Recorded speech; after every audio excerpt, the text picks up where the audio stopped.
Victory Day, the unforgettable May 9th, 1945, in Moscow's Red Square.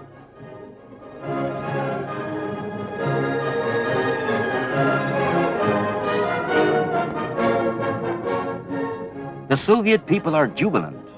They've done what no one else in the world could accomplish.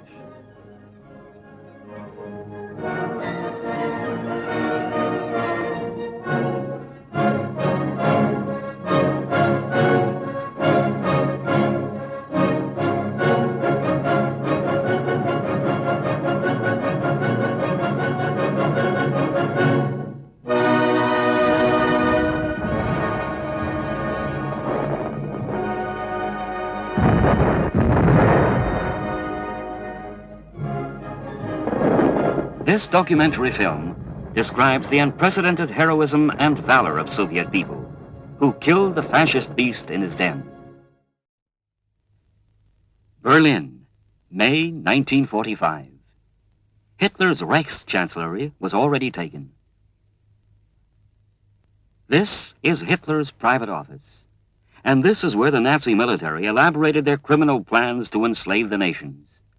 Today, these plans are known to the whole world. First, occupy West Europe. Without power over Europe, we're nothing. Europe is Germany. Then, a blitz march against Russia. If we want to create a great German empire, we must exterminate the Slavic peoples. Next, through the Middle East, blows at Britain, India, Canada. Britain must be struck at her weak points, India and Canada.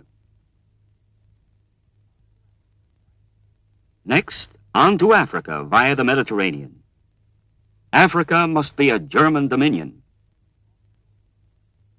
Then, across the ocean to the Western Hemisphere. Germany would be great and rich after seizing Mexico's mines. Why shouldn't we do that?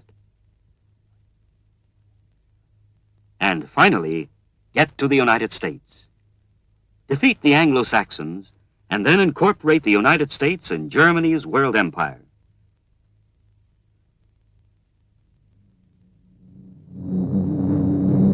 These were not only dreams.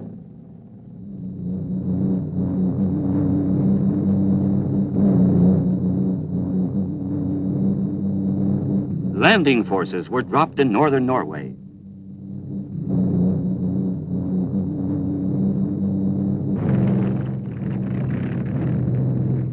After seizing Europe, the Nazi armored forces invaded Africa and approached Alexandria.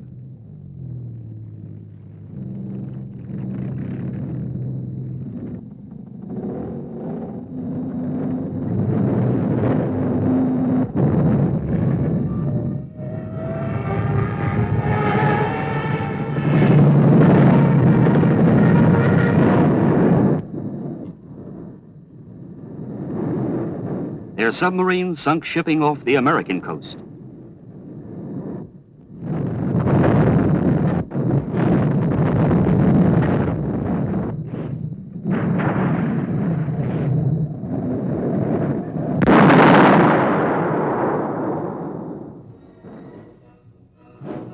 Hitler imagined himself to be conqueror of the world. He was even prepared to share part of the glory with his Italian ally Mussolini. Many people thought at the time that there was no force capable of halting his armies.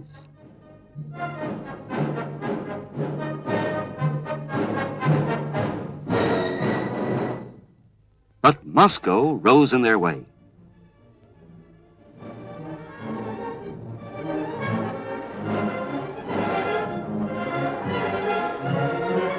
Then Stalingrad. The Red Army drove them back from the Volga. It drove them across the Don River. The Nazis abandoned thousands of guns and tanks on the battlefields. When retreating across the Desna, They burnt villages and blew up factories.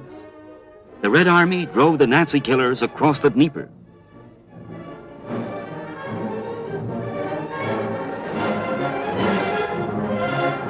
It drowned them in the Bug River. It encircled and destroyed them. The Dwina was left behind. The Nazis were thrown back across the Neman. Liberated Soviet territory lay behind. But ahead, the enslaved nations of Europe awaited liberation. The Vistula. The enemy had been swept back and destroyed. The Red Army approached the last water barrier in front of Berlin. The Red Army had reached the Oder.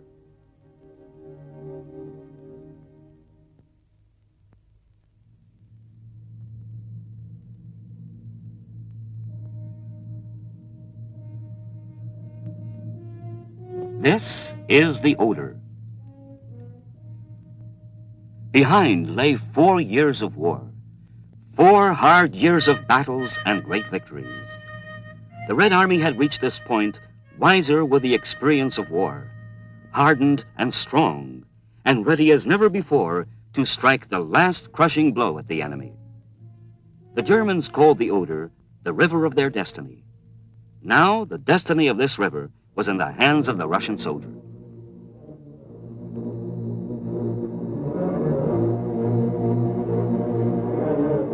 In his retreat, the enemy had blown up the bridges. Preparations were underway to force the Oder.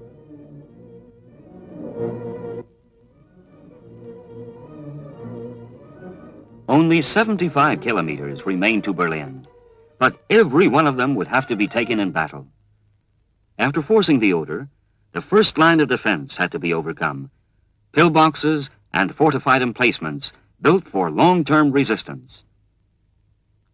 Beyond them lay the Zelo Heights with their impassable terrain. Tank maneuvering and fighting was particularly difficult here. This was the second line of defense.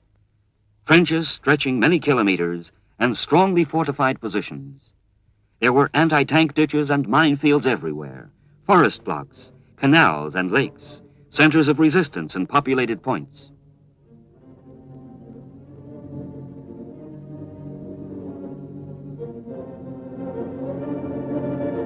The Soviet command had prepared for the decisive battle long before the start of the operation.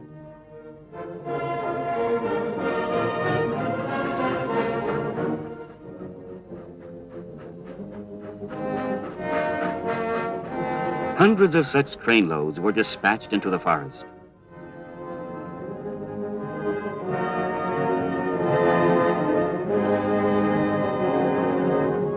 Thousands of tons of fuel were cached in underground storage tanks.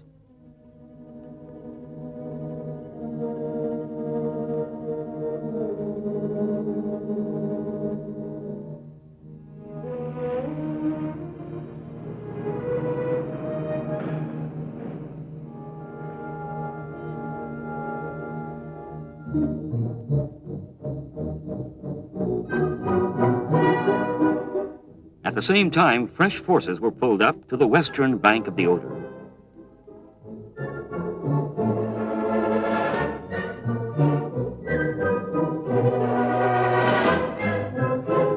The weapons for a strike of tremendous force had to be concentrated here, on this tiny strip of land won from the enemy.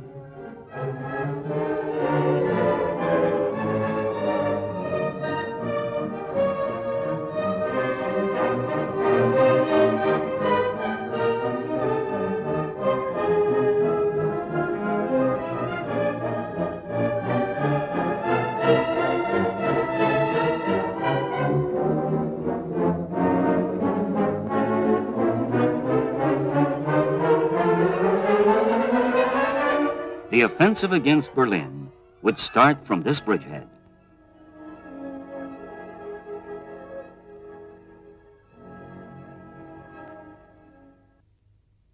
Before the offensive, the Military Council conferred with the command of the units attached to the 1st Belarusian Front. The briefing was attended by generals who had fought in the great battles at Moscow, Stalingrad, Kursk, and Oryol. They had fought for Gomel, Bobruisk, and Vitebsk. They had liberated Poland, Lublin, Warsaw, and Poznan. They had led their troops up to the Oder. The task facing them now was to seize the capital of Nazi Germany. This was the operations plan. The troops of the First Belarusian Front were to deliver the main strike, approach Berlin, and encircle it. The troops of the First Ukrainian Front were to push ahead to meet the Allies and simultaneously back the operation from the south. The troops of the Second Belarusian Front were to force the Oder and back the offensive from the north.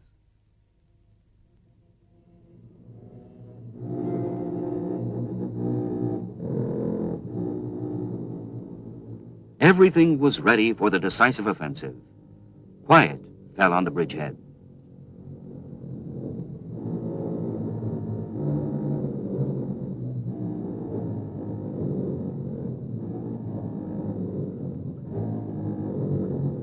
On April the 16th, at 4 a.m., 22,000 guns hit the enemy defenses.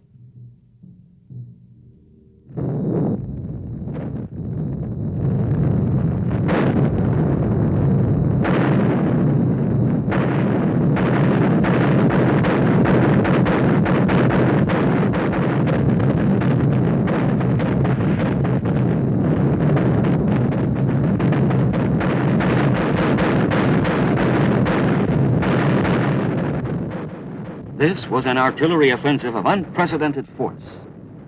Soon the artillery strike was strengthened by bomber aircraft.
In the first hours of the offensive, breaches were blasted in the reinforced defensive zone, and tanks moved into them.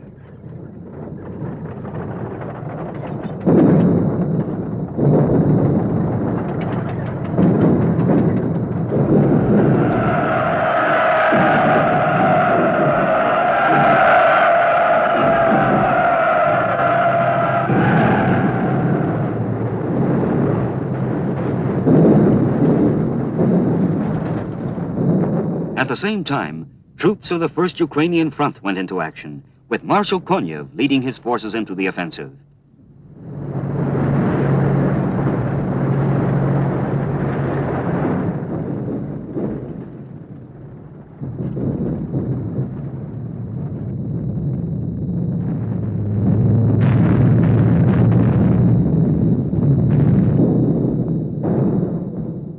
The enemy had set up 4 strong defense lines between the Oder and Berlin. Each of them was intended for long resistance. The Hitlerites had removed forces from the Western Front and dispatched them to the east. They had concentrated an army of 500,000 men here. This was the German defense plan. And this was the plan of the Red Army's offensive. That day, these plans came to grips on the battlefield.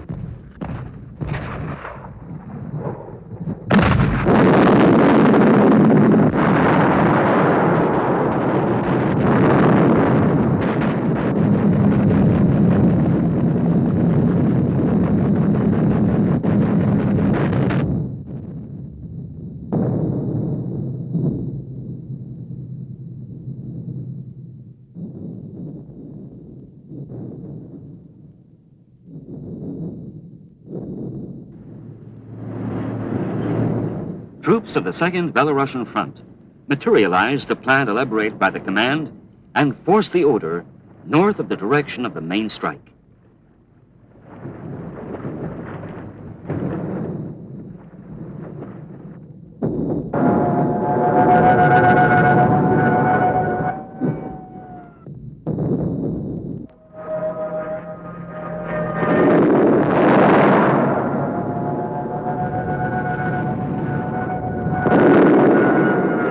The enemy tried to prevent the crossing, but the superiority of the Soviet Air Force was overwhelming. Scores of Nazi planes were shot down in air battles and by AA fire.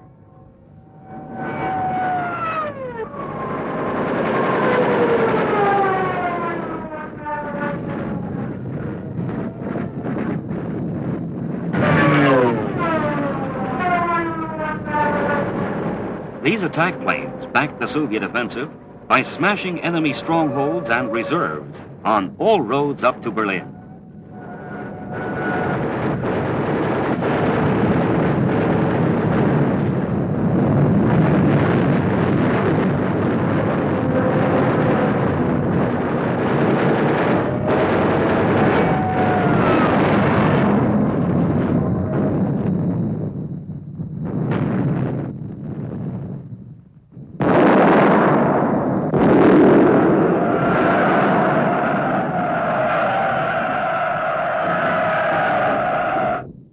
In a short period of time, the Zalo heights were passed, the dense network of canals and lakes was overcome, and the strongholds and centers of resistance were hammered flat.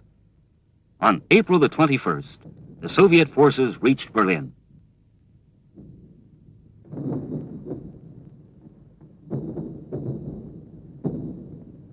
There it was.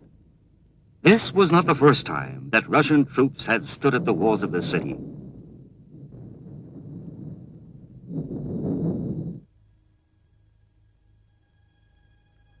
In 1760, Berlin capitulated without fighting to the troops of General Chernyshov.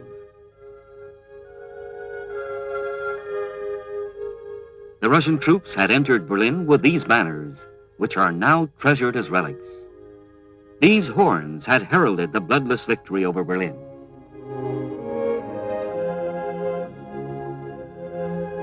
This is the act of capitulation that the Germans signed in 1760, when they surrendered and saved their capital from destruction. But the Hitlerites had decided otherwise. Defensive lines had been put up well in advance around and in Berlin.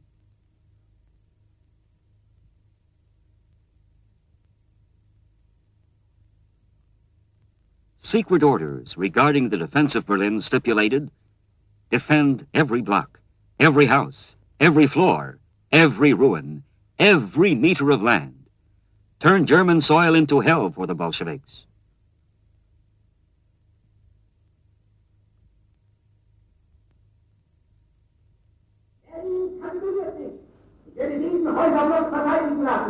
Das ist unser Gebet und das ist unser Selbstgeschrei. Wir müssen ein Volk der Fanatiker werden. Es beginnt ein Kampf, Mann gegen Mann, Neger um Neger. This was how the battle for Berlin started.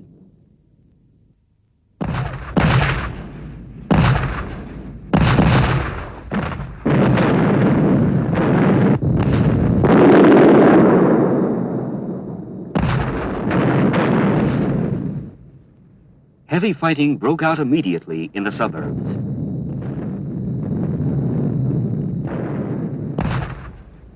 Up to then, the Berliners had judged of the war from the boastful communiques of Goebbels. But now the war was raging right in Berlin.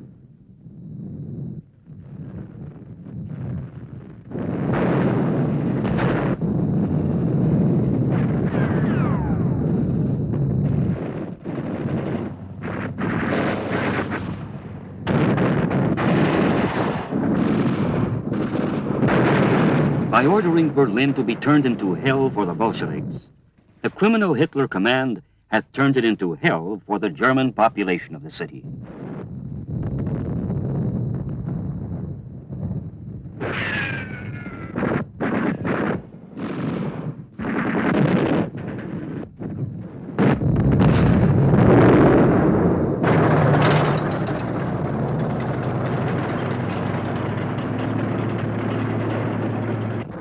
Fear drove people down into the cellars, and hunger drove them out into the streets.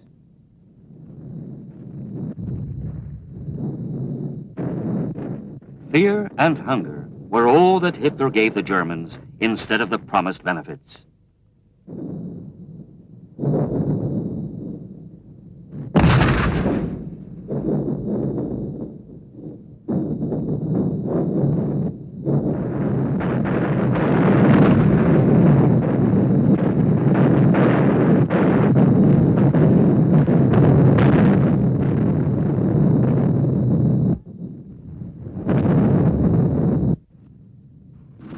This unmatched battle for every house, for every street and every ruin was in its third day.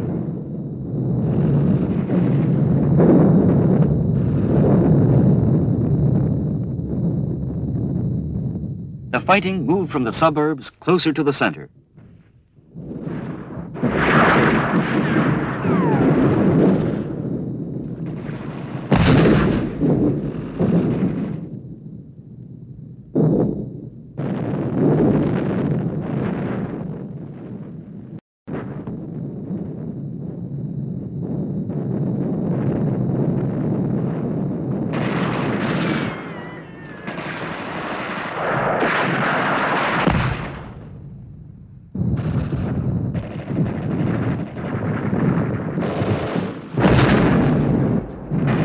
The fighting became fiercer with every day.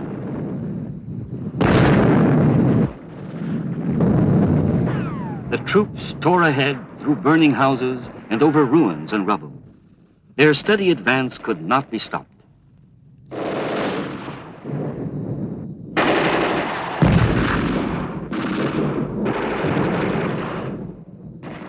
Many Hitlerites realized this and surrendered.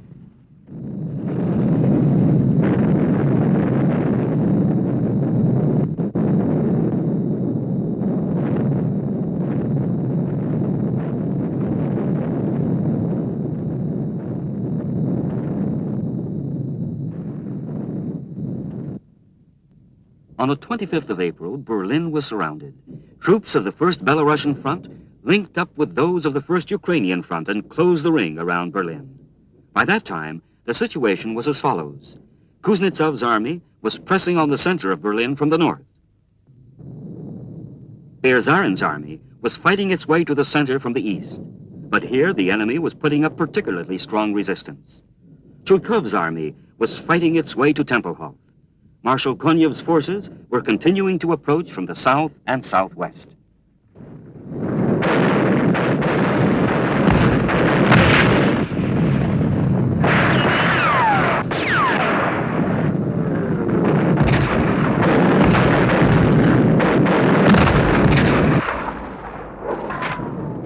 There was fighting in hundreds of streets, where every building was a latent ambush and blow from behind.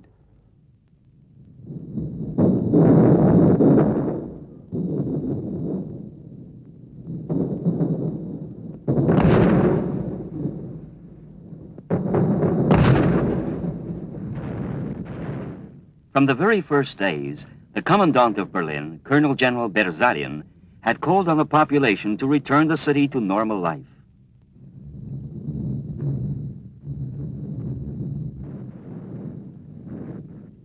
The Germans obeyed the orders of the Soviet command and took apart the barricades and blocks, clearing the way to the center of the capital for the Soviet tanks. Not long before that, they were throwing flowers under the treads of the German tanks bound for the east. The German people had been brought up for centuries in a spirit of reverence for the military. The clanking of spurs and the rattle of sabers aroused their admiration.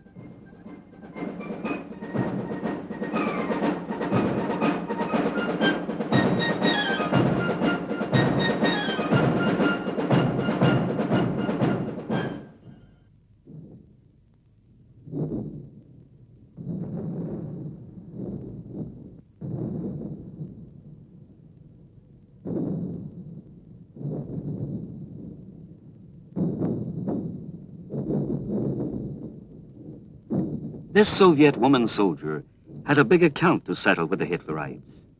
But the Red Army did not take revenge on civilians. It did not kill women and children. It fed them.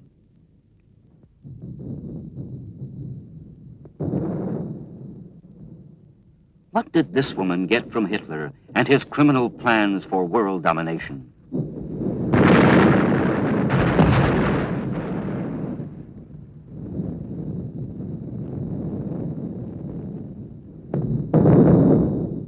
These men were lucky. They managed to surrender.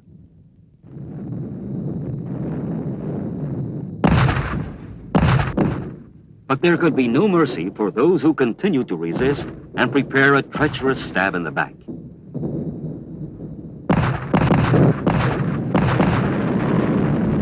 This is Tempelhof, Berlin's central airfield. German planes were still burning, and artillery shelling was still in progress when Soviet flyers landed on the airfield.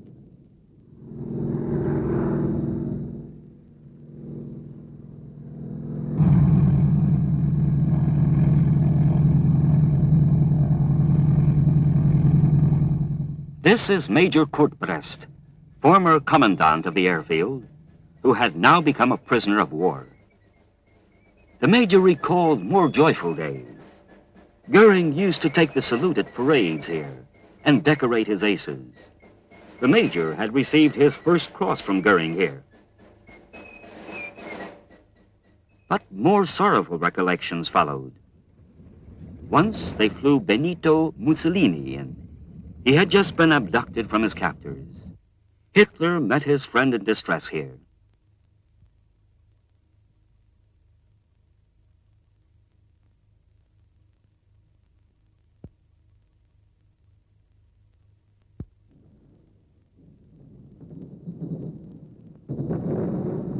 The Tempelhof airfield was left far behind. The artillery was now shelling the very heart of Berlin.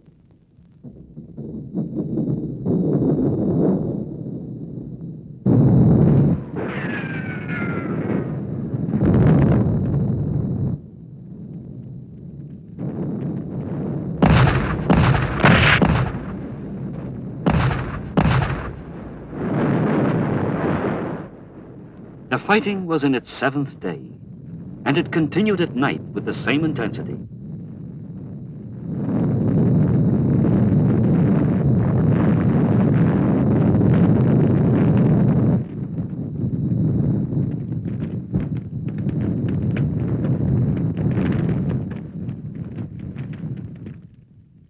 Berlin burned, but the Berliners were long used to the pungent smoke of fires. Hitler had set fire to the Reichstag here to start the conflagration that enveloped the whole world. On these bonfires, the Nazis had burned the greatest creations of the human intellect. Hitler's cutthroats had marched with torches here. This was where the future death camp killers were brought up, the executioners of Majdanek, Oswiecim, and Treblinka. The men who burnt peaceful Soviet towns and villages had started their march through Europe from here. And this fire of war, which had been ignited here in Berlin, had returned to Berlin.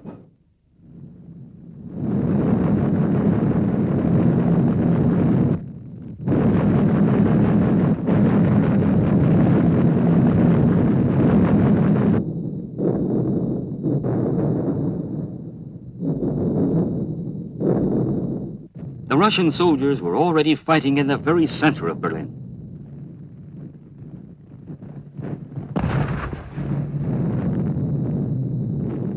Scenes like this could be observed in the city, although the Soviet command had made looting strictly punishable in the interests of the Berliners themselves.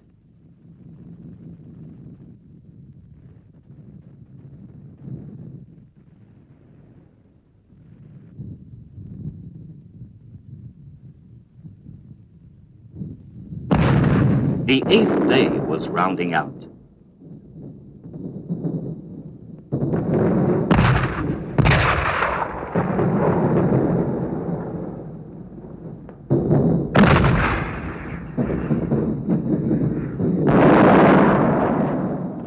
It was painful to lose one's buddies in those last hours with victory so close.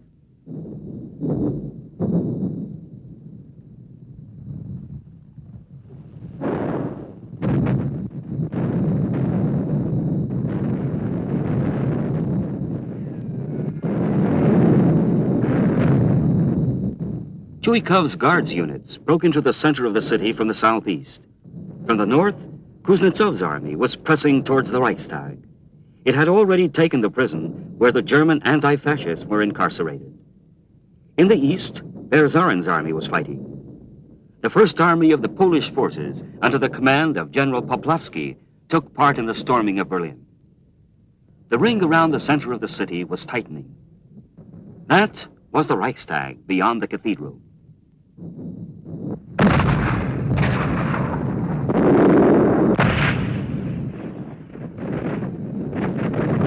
The battle had reached its pitch. Even in the midst of this intense fighting, the Russian soldier retained a feeling of pity and magnanimity.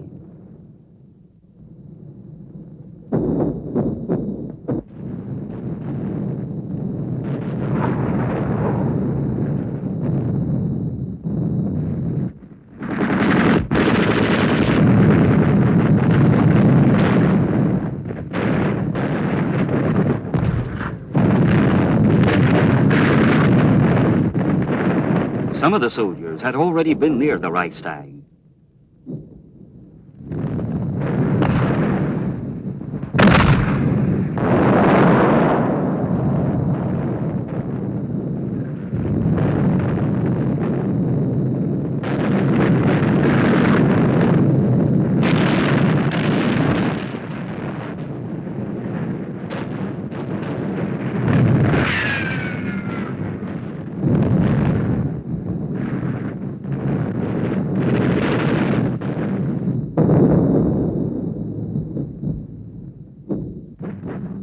The Reichstag was close by now.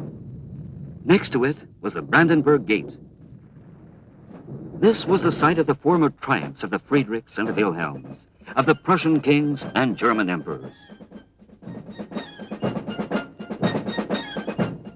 Not long before, the bloated Nazi glory had drummed its way throughout the world from here. Now, that was all over with. Only 200 meters remained to the Reichstag.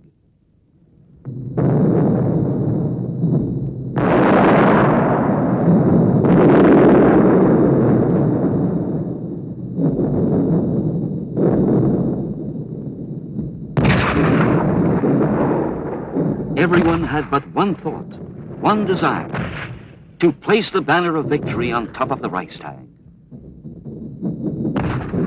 To place the banner of victory on top of the Reichstag.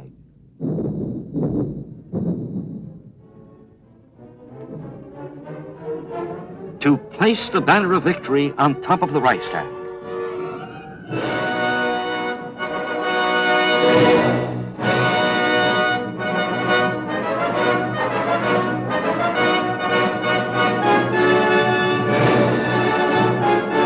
And the banner of victory was planted on top of the Reichstag.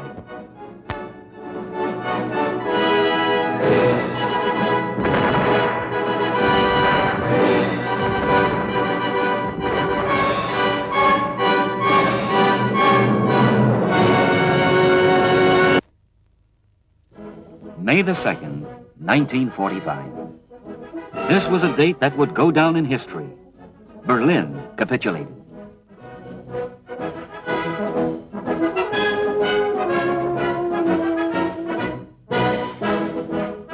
The Hitlerites surrendered and cast their weapons down before the Red Army. They ended their last battle ingloriously. They had claimed that the Russians would never be in Berlin, and 10 days later, they surrendered their capital. 10 days. This is insignificant if we remember the heroic defense of Leningrad, Sevastopol, and Stalingrad. On May the 2nd, 130,000 officers and men surrendered in Berlin. This inscription reads, "Capitulate? No." But the white flags of capitulation hung from these windows. Many of them had pledged allegiance to Hitler.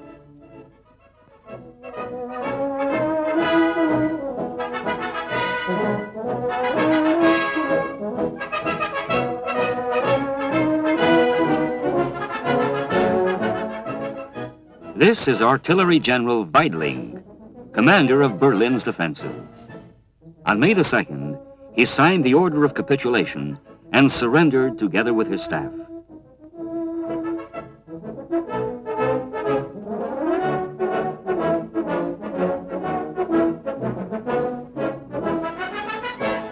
This wasn't what they had hoped to witness.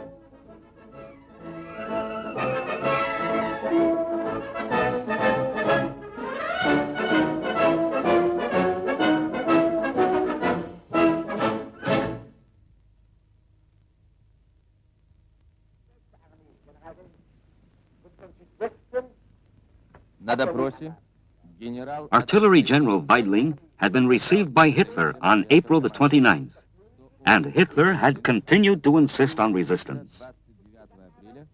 He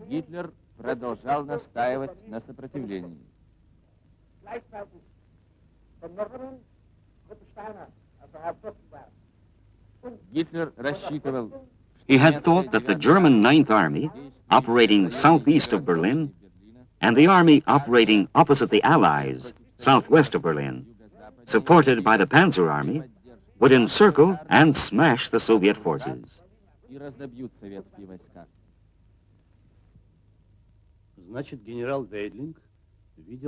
So General Weidling saw Hitler personally on April the 29th. Ask him what Hitler looked like and what sort of a state he was in. Sagen Sie bitte, wie sah Hitler aus und in welchem Zustand befand sich?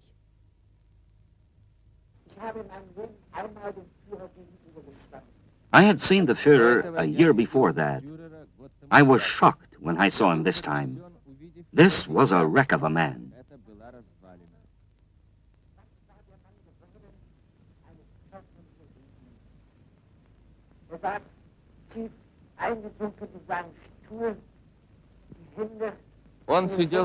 He sat absolutely crushed in his armchair, and his hands hung limply over the map.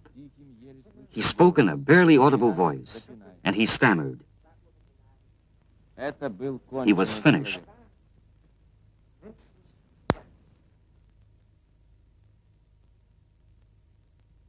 On that same day, the corpse of Goebbels was found and identified.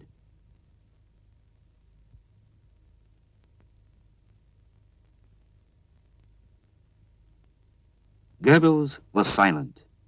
His Ministry of Propaganda had been destroyed.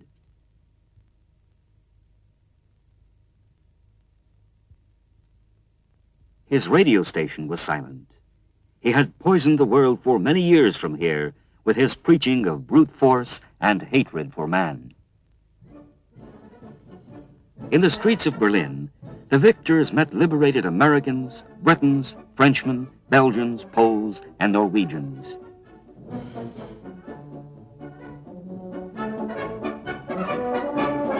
Meet traffic monitor Lydia Spivak at the Brandenburg Gate. Our cameraman asked her for permission to take these shots and to tell them about her background.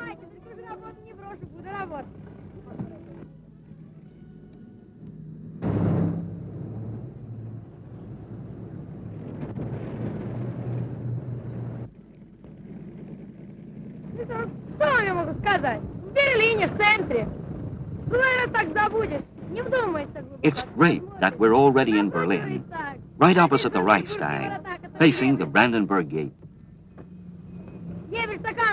The fascists tried to stop us, but we made it.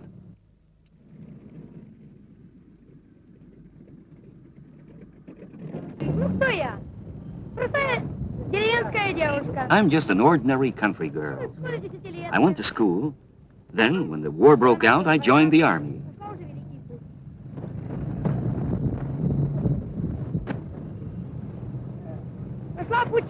I crossed the Ukraine to Crimea and came right up to Berlin. The men and their commanders posed for these pictures at the Reichstag. They will be a memory of the great victory over fascist Germany.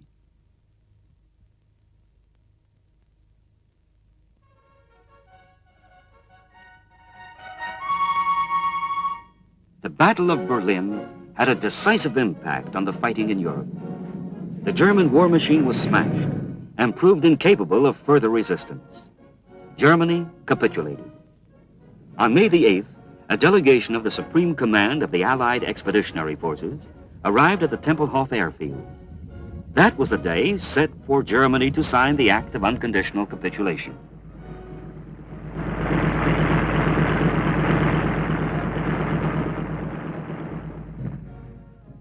Lieutenant General Vassiliev met the arrivals. Air Chief Marshal Sir Arthur Tedder, head of the delegation, and General Karl Spaatz, commander of the United States Strategic Air Force. The guests were greeted by Army General Sokolovsky.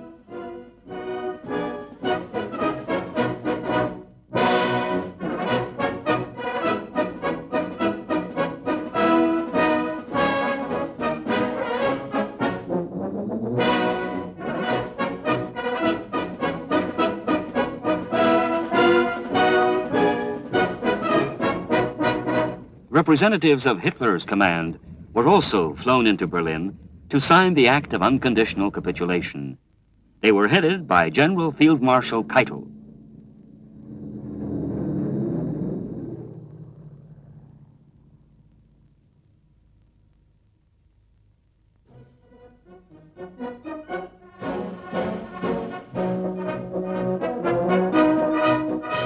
Keitel and his party were led to the cars where they would have to wait until the end of the ceremony in honor of the Allied victors.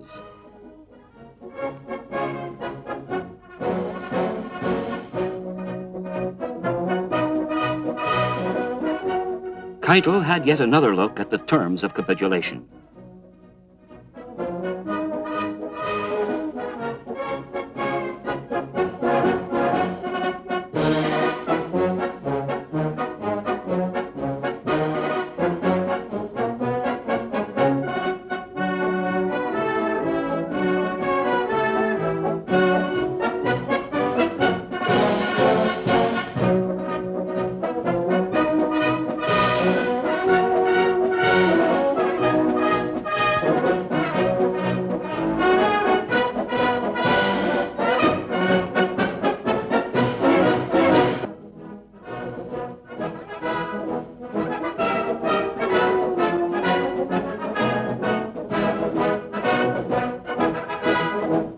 Keitel traveled through Berlin again.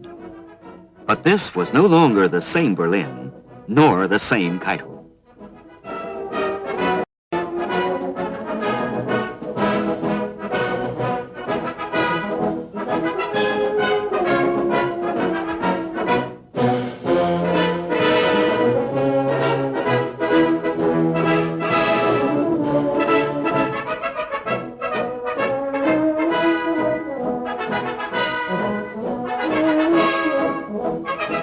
The cavalcade drove from Tempelhof through the entire city to Karlshorst on the outskirts.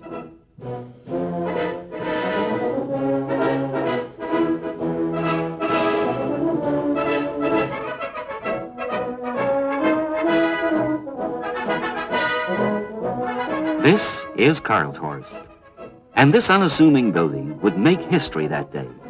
The Act of Unconditional Capitulation would be signed here.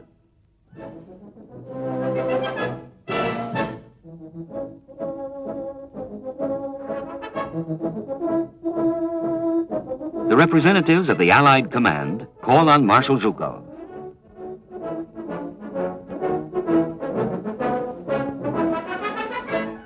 Keitel and his party were taken to a house where they would wait until they were summoned.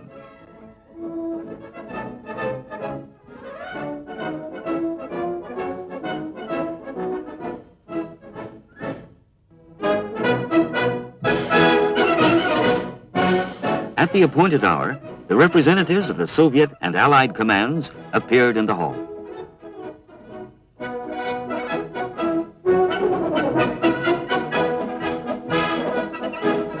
The signing would take place in the presence of numerous representatives of the command of the front and guests from the Allied powers.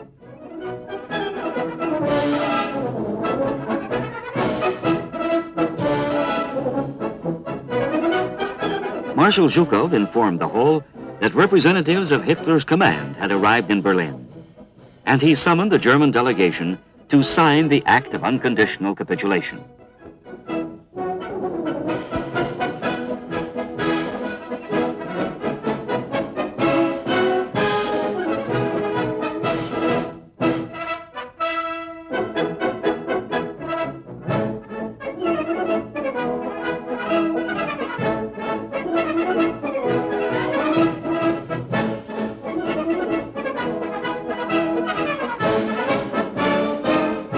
Even at this critical moment for them, they tried to retain their usual Prussian haughtiness.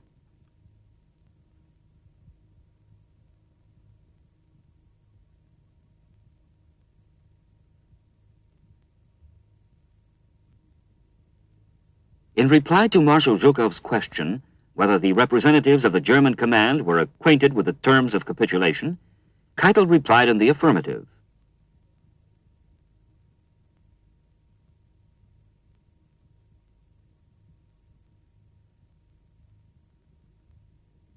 Marshal Zhukov called on the representatives of the German command to come up to the table and sign the act of unconditional capitulation.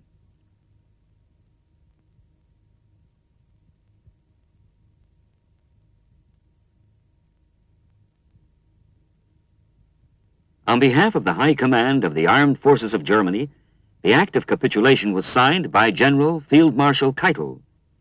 Hitler and Goebbels had claimed that 1918 would never be repeated. It was not. Then the armistice and the peace treaty were signed not by Hindenburg, not by the German military, not by Ludendorff, but by civilians. This time, 3 German commanders affixed their signatures in the capital of Germany to a document conceding complete defeat.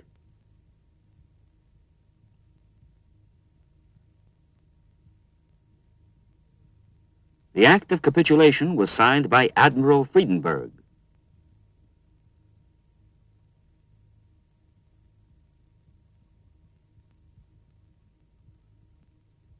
It was signed by Colonel General Stumpf, representing the German Air Force.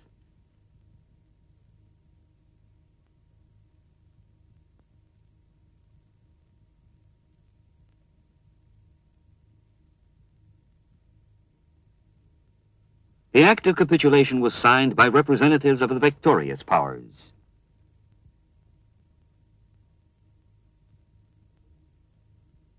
The first to sign was the representative of the Soviet command. The biggest trials and tribulations in the war fell to the lot of the Red Army. It heroically passed this test with flying colors. Also perpetuated on the glorious pages of the war are the exploits of the British, the American, and the French fighting men, comrades in arms of the Soviet troops.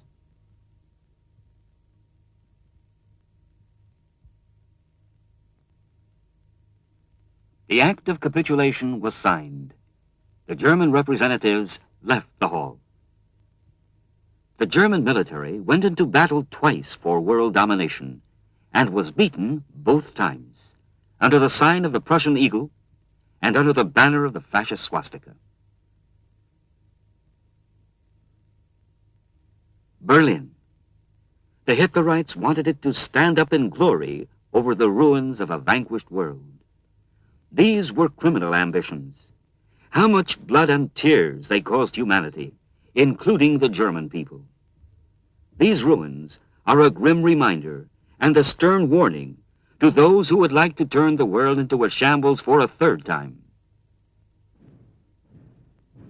This inscription reads, "Berlin will remain German." Yes, it will remain German, but it will never be fascist. These inscriptions, left by Soviet soldiers, will never be obliterated from history.